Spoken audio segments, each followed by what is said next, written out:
이번에 또 기도의 자리에 함께 할 수 있음이 은혜인 줄 믿습니다. 계속해서 우리는 예수님의 기도를 살피고 있습니다. 일이 잘 될 때에도 기도하셨고 위기의 순간에도 기도하시는 예수님이셨죠. 지난주 말씀은 어떤 말씀이었습니까? 기억나십니까? 오랫동안 기다리시며 인내하시는 예수님의 기도였지요. 기도가 응답받을 때까지 기다리시면서 인내하시는 예수님의 모습을 우리가 함께 살펴보았었는데요. 오늘 본문에서도 누가복음은 기도 가운데 하나님의 뜻을 찾으시는 예수님의 모습을 우리에게 보여주고 있습니다. 오늘 말씀을 통해서도 우리에게 다가오시는 하나님의 은혜를 경험할 수 있기를 축복합니다. 할렐루야! 방금 우리가 읽은 본문은 변화산 사건으로 잘 알려져 있죠. 변화산. 그래서 예수님의 용모가 변화되시고 또 하나님의 음성이 들려졌던 그런 사건인데요. 자, 그런데 이 사건 역시도 공간복음에 조금 차이가 있습니다. 마태, 마가의 기록과 누가의 기록이 조금 다른 것이죠. 세 권의 성경이 다 똑같은 변화산 사건을 기록하고 있는데, 근데 마태, 마가의 기록과 지금 누가의 기록이 조금은 차이가 있는 것입니다. 마태, 마가와 달리 누가는 계속해서 이 변화산 사건 역시도 예수님의 기도와 연결하고 있기 때문이죠. 마태복음에는, 마가복음에는 그런 대목이 없는데요. 그런 부분이 없는데 누가는 이 사건 역시도 예수님의 기도와 연결해서 우리에게 나타내 보여주고 있는 것입니다.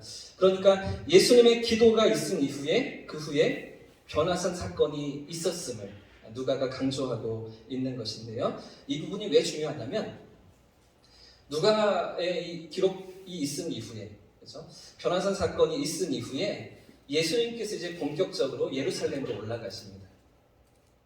갈릴리에서 사역하시던 그 모든 사역을 이제 마치시고 예루살렘으로 올라가셔서 본격적으로 자신이 누구신지를 드러내셨던 것이죠. 자, 이게 무슨 말일까요? 이게 무슨 이야기일까요? 예수님께서 갈릴리에서 사역을 마치시고 예루살렘으로 올라가셨다. 이게 어떤 의미입니까? 이제 십자가의 길을 본격적으로 걸어가신다는 것입니다. 그동안은 제자들에게만, 모인 무리에게만 살짝 당신이 누구신지, 무엇을 위해서 오셨는지 조금씩 드러내셨는데요. 예루살렘으로 올라가신다 하시는 것은 이제 자기 정체성을 공개적으로 드러내시고요. 많은 사람들에게 드러내시고 본격적으로 그 길을, 십자가를 향해서 걸어가시는 그런 사건인 것이죠. 그 사건이 변화산 사건이고요. 사실은 변화산 사건이 예수님의 기도가 있었기 때문에 이 사건도 있었고, 그리고 나서 예수님의 본격적인 사역이 이제 진행되면서 우리를 위한 예수님의 대속이 진행되었다 라고 일련의 사건 속에서 누가는 우리에게 보도하고 있는 것입니다. 자, 이런 중대한 사역의 전환점이 바로 이 변화산 사건인 것이죠. 자, 이 변화산 위에서 예수님은 구약을 대표하는, 그래서 지금 우리가 율법서를 읽고 있는데요. 레위기를 이제 시작했잖아요. 율법서, 모세가 기록한 모세오경이잖아요. 율법을 대표하는 모세와 모든 선지자를 대표하는 누구요? 엘리야를 만나십니다. 변화산 위에서 예수님은 모세와 엘리야와 함께 이 대속을 어떻게 치르실지, 어떻게 준비하실지 논의하시는 장면이 변화산 위에 있어요. 그러니까 구약의 모든 율법과 모든 예언이 예수님을 통해서 이제 성취되어지는 것입니다. 하나님의 그 모든 구원 계획이 이렇게 준비되어져서 수천 년 동안 흘러왔는데 예수님의 그 대속을 통해서 이제 하나님의 그 구원 계획이 성취되며 이루어지는 것이죠. 그 십자가 대속을 위해서 모세와 엘리야와 만나시면서 논의하시는 장면이 변화산 사건입니다. 이 변화산이라고 부르는 이유는 예수님의 얼굴이 변화되셨기 때문이죠.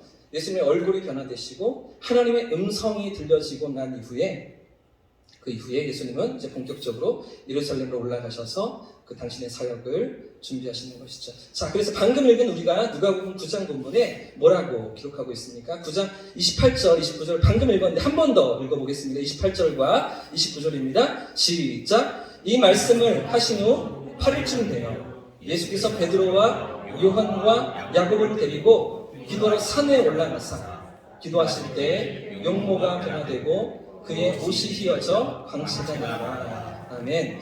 예수님께서 3명의 제자를 데리시고 무엇하러 산에 올라가셨다고요? 베드로, 야고보, 요한을 데리시고 기도하러 산에 올라가셨다. 그리고 29절에 기도하실 때 그때 용모가 변화되시고 옷이 휘어져 광채가 났다 라고 누가는 기록하고 있는 것입니다. 똑같은 사건을 마태가 기록하고 있는데 어떻게 기록하냐면 들어보십시오. 마태복음 17장에 이렇게 마태는 기록하고 있습니다. 잘 들어보십시오.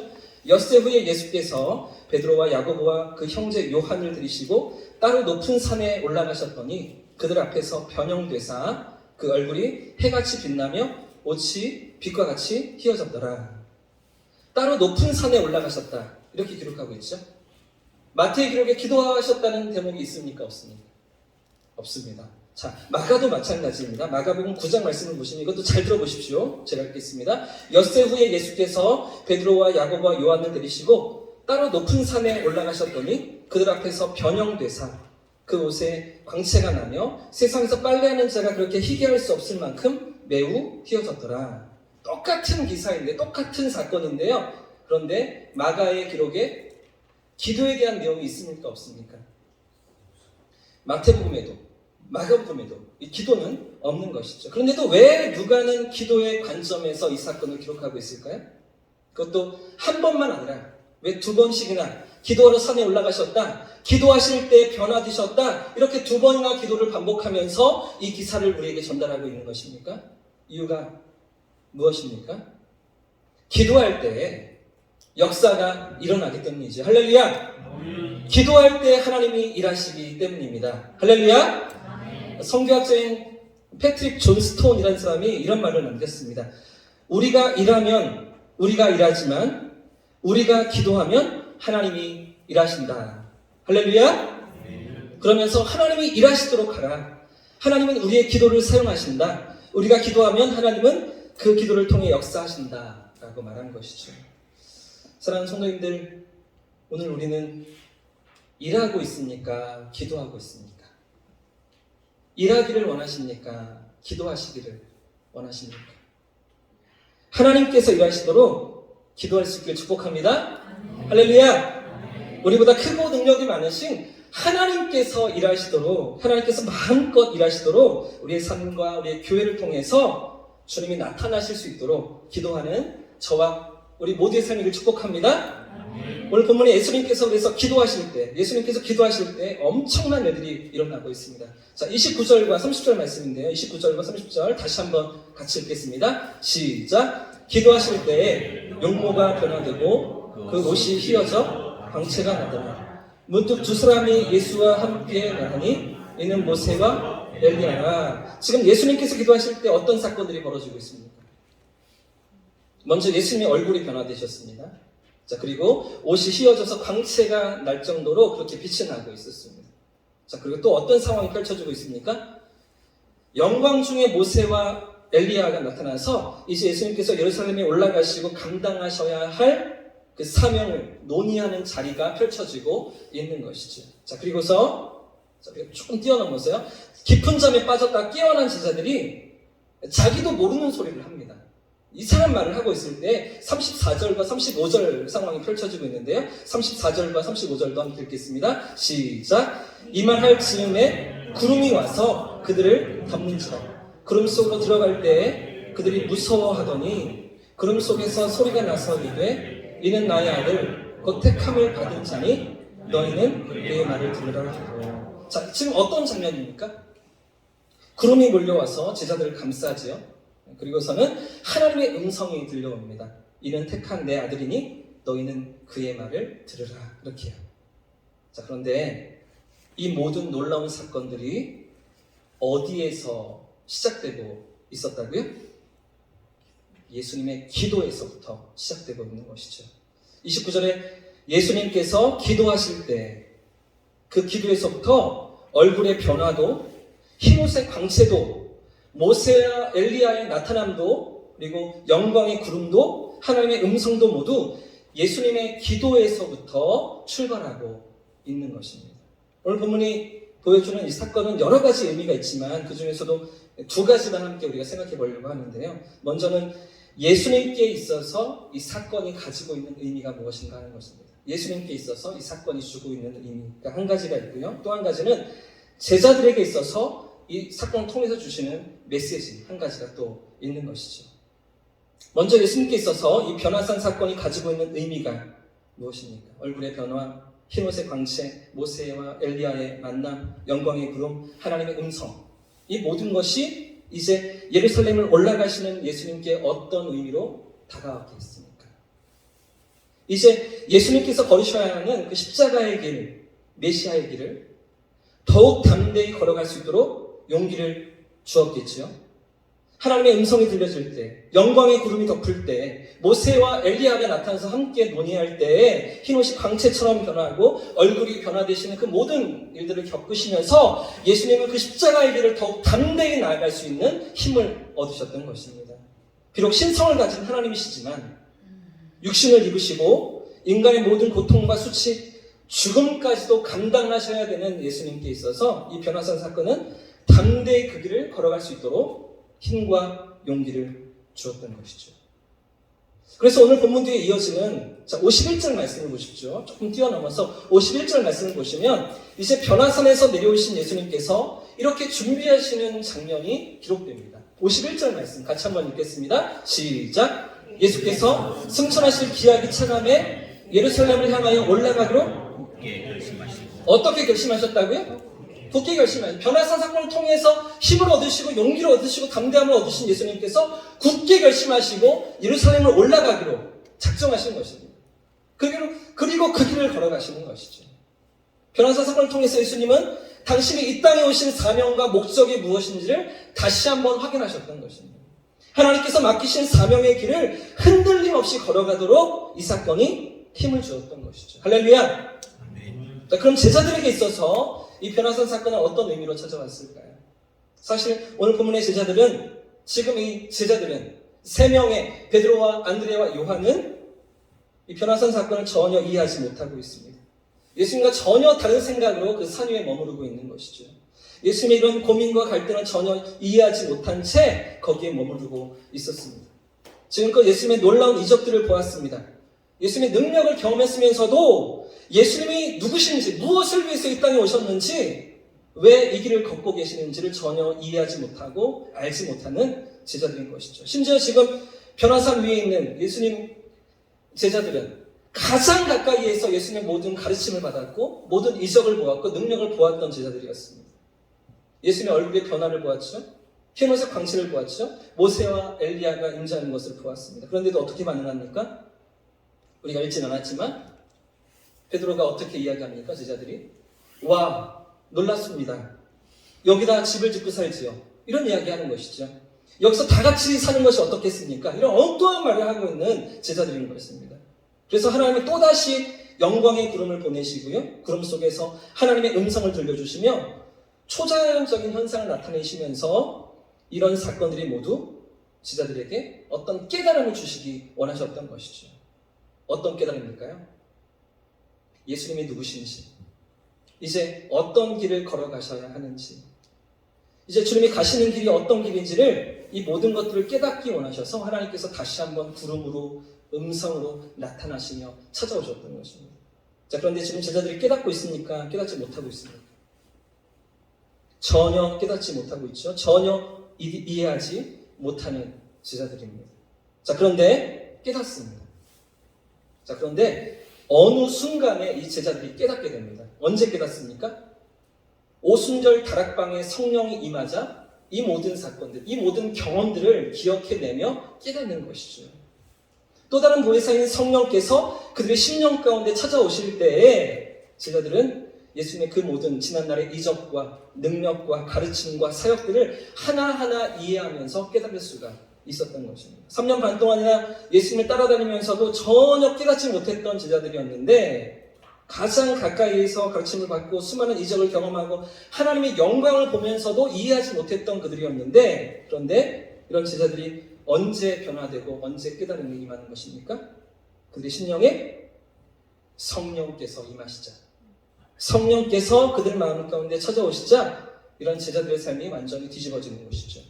완전히 새로운 깨달음이 그들 가운데 임하고 있었던 것입니다. 그 중에서도 베드로 같은 제자는 어떻습니까? 불같이 다혈질이었고요. 욱하는 성질에 나서기를 좋아했던 베드로 어떻게 변화되어집니까? 이 변화산 위에서 깊은 잠에 빠져 있었습니다.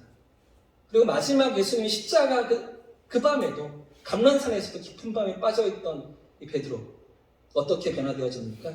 전혀 예수님 가시는 길을 이해하지 못하고 깨닫지 못했던 그가 시간이 지나서 어떤 사람으로 성숙되어 있습니까? 예루살렘 교회의 초대교회 대표 지도자가 되어 있는 것이죠. 성령께서 오시자, 성령께서 그의 심령 가운데 찾아오시자 그의 삶이 이렇게 변화되며 성숙되어 있는 것이죠. 이렇게 실수가 많고 변화산 위에서도 자기가 무슨 말을 하는지를 몰랐던 그가, 어리숙하고 덤벙거리기 좋아했던 그가 3,000명, 5,000명을 회심시키면서 복음을 증거하는 놀라운 지도자로 변화되어 있던 것입니다. 그래서 사도행전 초반부를 보시면 1장부터 5장까지 모든 사도행전의 초반부가 다 베드로 이야기입니다. 마가 다락방에서 120명이 모여서 성령의 불같은 임재를 경험했던 사건의 중심에 베드로가 있었습니다. 마띠아를 가룟유다를 대신해서 세우는 이 모든 제비뽑기 가운데 베드로가 중심에 있었던 것이죠. 성전 미문에서 구걸하던 안진뱅이를 일으키고 능력을 베풀었던 그 사건의 중심에 베드로가 있었던 것이고요. 사내들인 공회에 잡혀가서도 담대히 복음을 전하면서 선포했던 그 자리에 베드로가 있었던 것입니다. 사도행전의 시작은 모두 그렇게 실수투성이었던 연약했던 베드로가 리더로 앞장서서 쓰임받았던 사건들인 것이죠. 뿐만 아니라 조금 더 시간이 지나서요. 약간 더 시간이 지나서 이 베드로가 편지를 쓰는데요. 서신서를 기록하는데요. 흩어진, 핍박을 당하며 흩어져 있는 나그네와 같은 성도들에게 보내는 편지가 있습니다. 그 편지에 뭐라고 고백합니까? 잠시 찾아봤으면 좋겠는데 이 부분은요. 베드로후서 말씀을 찾아보겠습니다. 베드로후서 1장입니다. 베드로후서 1장 16절부터 18절까지의 말씀. 신약성경 384페이지에 있는 베드로후서 1장 16절부터 18절까지의 말씀. 섭절인데 같이 한번 읽어보겠습니다. 16절부터 말씀입니다. 시작. 우리 주 예수 그리스도의 능력과 강림하심을 너희에게 알게 한 것이 교묘히 만든 이야기를 따른 것이 아니요 우리는 그의 크신 위엄을 친히 본 자라. 지극히 큰 영광 중에서 이러한 소리가 그에게 나기를 이는 내 사랑하는 아들이요 내 기뻐하는 자라 하실 때 그가 하나님 아버지께 존귀와 영광을 받으셨느니라. 이 소리는 우리가 그와 함께 거룩한 산에 있을 때 하늘로부터 난 것을 들은 것이다. 지금 베드로의 고백이 무엇입니까? 그 옛날 예수님과 함께했던 변화산 위에서의 사건이 무엇인지, 그 하나님의 영광의 임재가 무엇인지, 하나님의 음성이 들려오며 모세와 엘리야가 나타나고 그래서 얼굴이 변하시고 흰옷에 광채가 났던 그 모든 사건이 의미하는 바가 무엇인지 베드로가 분명히 깨닫고 있는 것이죠. 예수님과 함께 있었던 그 사건의 의미가 무엇인지 분명히 깨달았던 것이죠. 그리고 예수님께서 걸으셨던 그 사명의 길이 무엇을 위한 것이었는지, 왜 그렇게 예수님이 고민하시며 그 길로 나아가셨는지 베드로는 확실히 깨닫고 있던 것입니다. 이 베드로 후서가 기록된 시기가 AD 60년에서 64년경으로 보여집니다. 그러니까 AD 30년경에 예수님의 부르심을 받고 예수님의 제자로 따라다녔던 공생에 3년 반 동안 같이 다녔던 베드로가 한 30년의 시간이 지나서 지금 이 편지를 쓰고 있는 것이죠. 30년의 시간이 지나는 동안 그의 삶에 이 모든 깨달음이 임하고 있는 것이죠. 30년 지나서 깨달은 것이 아니라 그 모든 과정 가운데 그 삶이 이 깨달음으로 새로워지고 예수님께서 무엇을 위해서 이 땅에 오셨는지, 왜 그 길을 걸으셨는지, 변화산 위에서 무엇을 가르치시며 깨닫기를 원하셨는지 그 모든 시간이 지나면서 베드로의 삶에 이 깨달음이 임하고 있음을 복음서와 서신서를 통해서 우리는 확인할 수가 있는 것이죠. 자, 무슨 이야기입니까? 오늘 변화산의 기도가 우리에게 교훈하는 것이 무엇일까요? 첫 번째는요, 기도할 때 우리는 하나님께서 우리에게 주시는 사명을 확인할 수가 있습니다. 할렐루야! 예수님처럼 하나님께서 우리에게 맡기시고 우리에게 요구하시는, 우리를 부르신 사명이 무엇인지, 그 사명이 어디에 있는지, 하나님의 뜻과 계획이 어디에 있는지를 사명을 확인하는 자리가 바로 기도인 것이죠. 그렇기 때문에 기도가 없으면 우리의 삶에 무엇이 없습니까? 하나님의 뜻을 찾는 일이 없는 것이죠. 내 뜻대로, 내 생각대로 살기가 쉬운 것입니다. 기도가 없으면 그렇게 살기 쉬운 것이죠. 그래서 이 밤에 우리가 기도해야 하는 것이고요. 또 한 가지, 두 번째는요, 기도를 통해서 제자들처럼 우리의 삶이 변화되며 우리의 믿음이 성숙을 향해서 나아가는 것입니다. 지금 당장은 아니지만 제자들처럼 기도 가운데 하나님의 영광을 경험하고 하나님의 임재를 경험하면서 우리의 믿음이 성장하고 삶이 변화되는 영적인 성장과 성숙을 기도의 자리에서 우리가 이루어 가는 것이죠.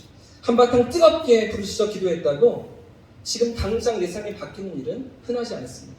그러나 그 기도 속에서 우리의 삶이 예수님을 닮아가고 하나님의 마음을 배우면서 하나님의 뜻이 어디에 있는지 변화하며 성숙의 자리로 우리가 나아가는 것이죠. 할렐루야! 사랑하는 성도님들, 우리의 삶에도 우리의 믿음에도 그런 변화와 성숙이 일어나고 있으십니까? 오늘 내 신앙에도 그런 성장과 성숙이 진행되고 있으십니까? 이 베드로처럼 지금 당장은 이해하지 못하지만 예수님의 기도를 통해서 그의 삶이 언젠가 변화되어지고 성숙되어져서 흩어진 핍박받는 성도들에게 자신의 삶을 나누었던 것처럼 우리의 삶도 기도의 자리에서 이 변화와 성숙을 진행하고 계십니까?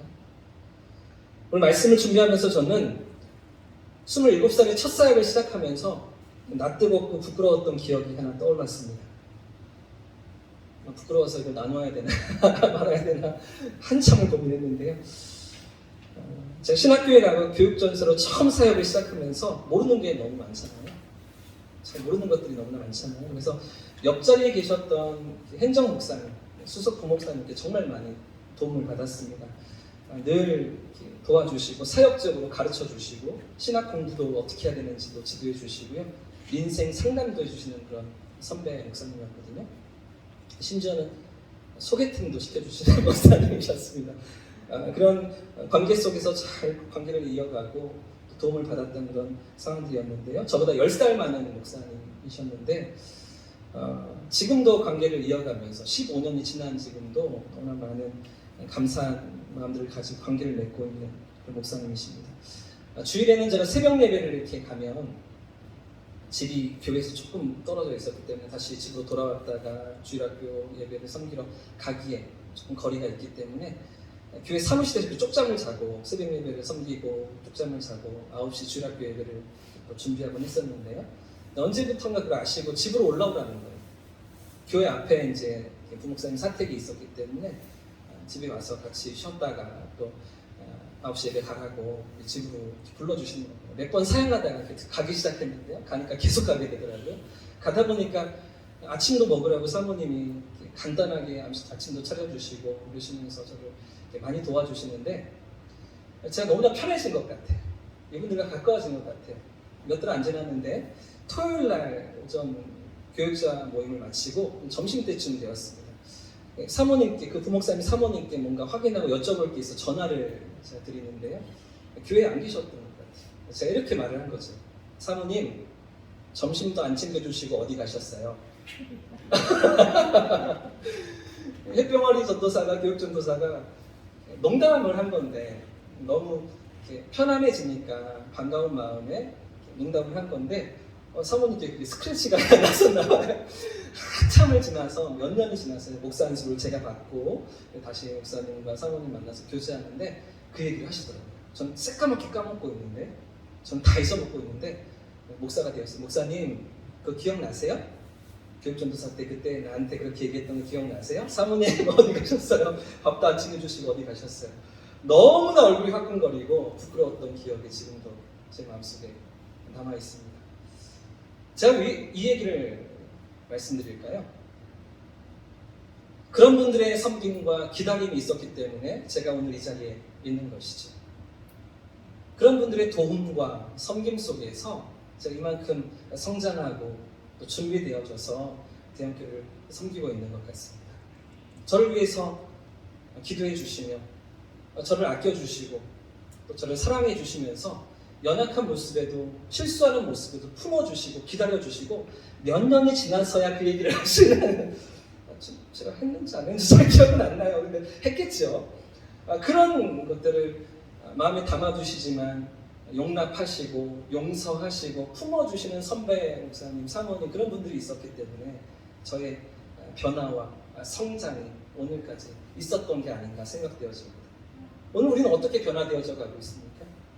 우리는 어떻게 성숙하고 있습니까? 베드로의 변화는, 베드로의 성숙은 예수님의 기다림 때문에 가능했던 것이죠. 예수님의 중보와 예수님의 그 섬김과 예수님의 그 사랑 안에서 베드로가 깨닫지 못하지만 끊임없이 기다리시며 그를 품어주셨던 예수님의 기도 속에서, 하나님의 그 자비하심 속에서, 인자하심 속에서 베드로가 초대교회 지도자가 되어지고 3,000명을 회심시키는 지도자, 복음 증거자로, 초대교회 리더로 세워지면서 아름답게 쓰임받을 수 있었던 것 아니겠습니까? 오늘 우리는 어떻게 변화되어져 가고 있습니까? 오늘 우리는 누구의 길을 통해서 성장하며 성숙하고 계십니까? 자, 그런가 하면 반대로 오늘 우리는 누구를 품어주면서, 우리를 용납하면서, 누구를 기다리면서 기도하고 계십니까? 기도 속에서 누구를 기대하며, 누구를 섬기며, 누군가의 삶이 어떻게 세워지기를 꿈꾸면서 우리의 삶을 살아가고 계십니까? 우리도 섬겨야 하는 것이죠. 우리도 변화를 기대하며 품을 수 있어야 하는 것이죠. 우리도 이 밤에 중보할 수 있기를 소원합니다.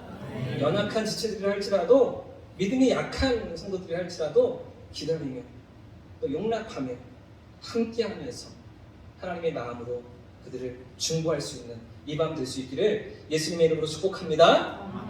저를 이렇게 기다려주셨던 그런 목사님, 사모님처럼 또 우리도 누군가를, 저 역시도 어쩌면 우리 강전사님이 저희 집사람이 그렇게 얘기했다.